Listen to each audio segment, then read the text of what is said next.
Hello, beautiful people. I hope you're all well. Today, I thought I'd do a quick little opinion piece on digital signal processors. And I got to call it out. I don't have one. I sort of want one.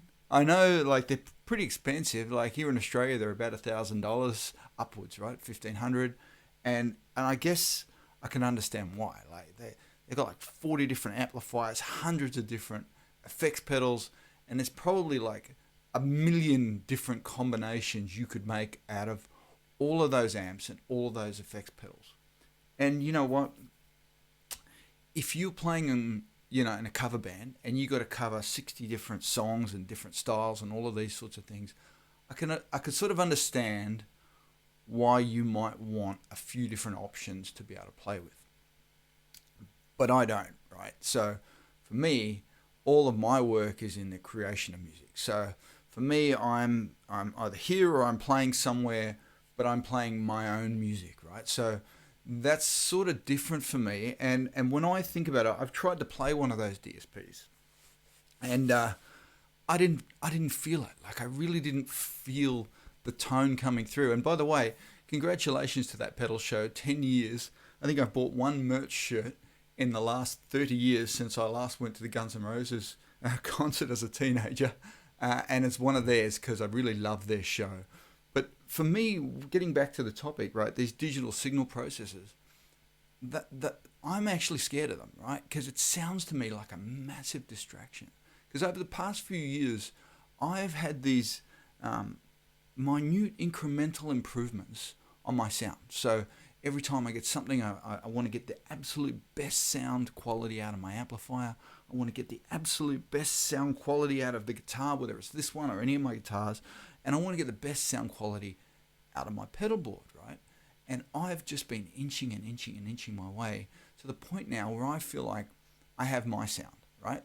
And if you listen to all of my songs, even that little bit that I played up front, you will hear my sound that I've created for myself, right? So the idea, if I went and got a digital signal processor right now, I would probably spend the first 2 days just trying to recapture that sound, right?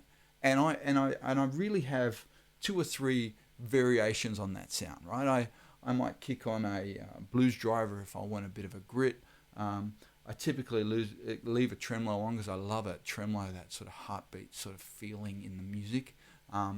But sometimes I'll take that off too.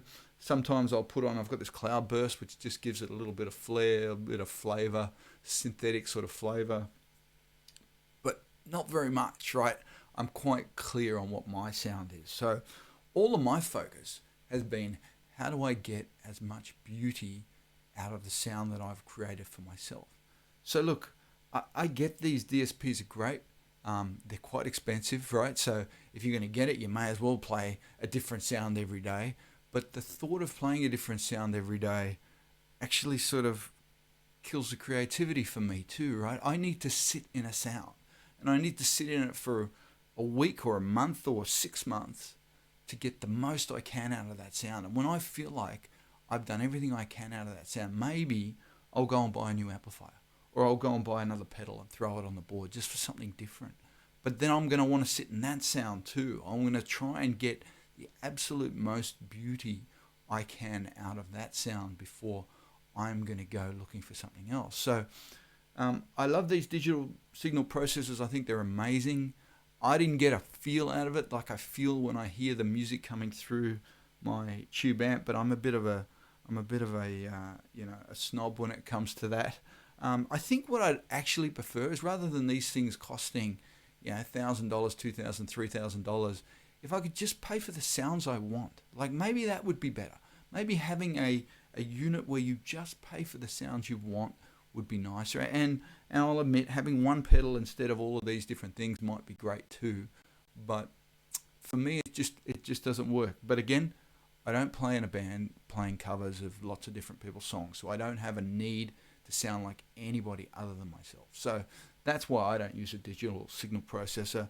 I think it's a little bit in that those companies might not want you to know, right? They might not want you to know, hey, you're not going to use 98% of this processor's capability. because you'll get stuck in the 3 or 4 things you like, right?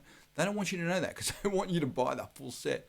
And maybe I'm killing myself because maybe I could have got some free gear or something from some of these guys. No, it's not like they're falling over themselves to send me anything, but this is just an opinion piece. I might be getting things wrong, so I am happy if you think I'm missing something. Please put it in a comment. Let me know what I'm missing, because I'm sharing these videos, not to make any money. I make nothing.